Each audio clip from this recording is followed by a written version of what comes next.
Pipilitin ko makarating. Come in. Yes, yes. Probably around, siguro in about 2 weeks. Yeah.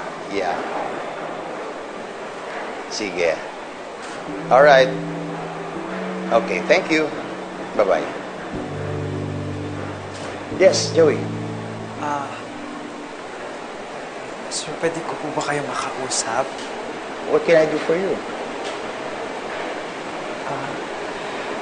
Sir Armani, nabalitaan ko po kasi na hinahanap niyo daw po si Destiny Rose. Yes. Nagustuhan ko kasi itong manuscript niya eh. Napakaganda. Kilala mo ba siya?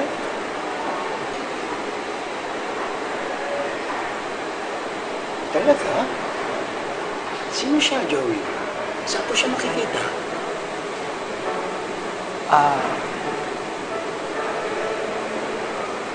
Joey, sino si Destiny Rose?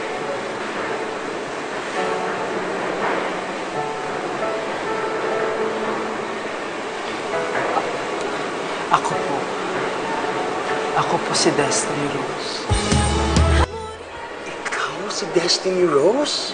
Joey? Akala ko mahilig ka lang magbasa. Writer ka rin pala. Opo, Sir Armani.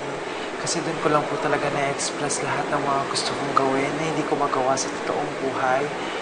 Doon ko po nalalabas lahat po, pati yung mga emotions ko. No doubt. No doubt. Ang gagaling kasi dyan sa puso mo, ang gandang kwento.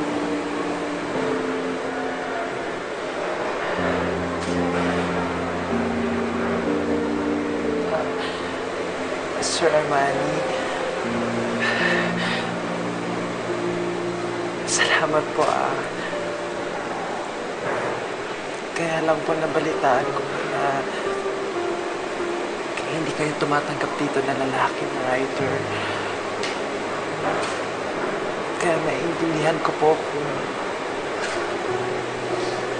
sa puso't isip, babae ka, Joey.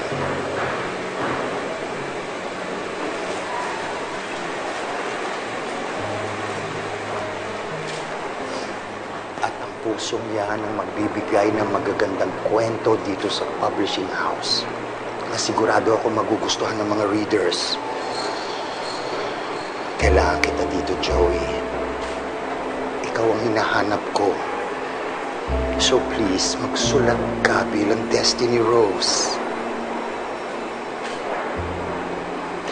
Kung ayaw mo naman malaman ng mga tao na ikaw si Destiny Rose, it's okay with me. Basta, tutuparin natin lahat ng mga pangarap mo.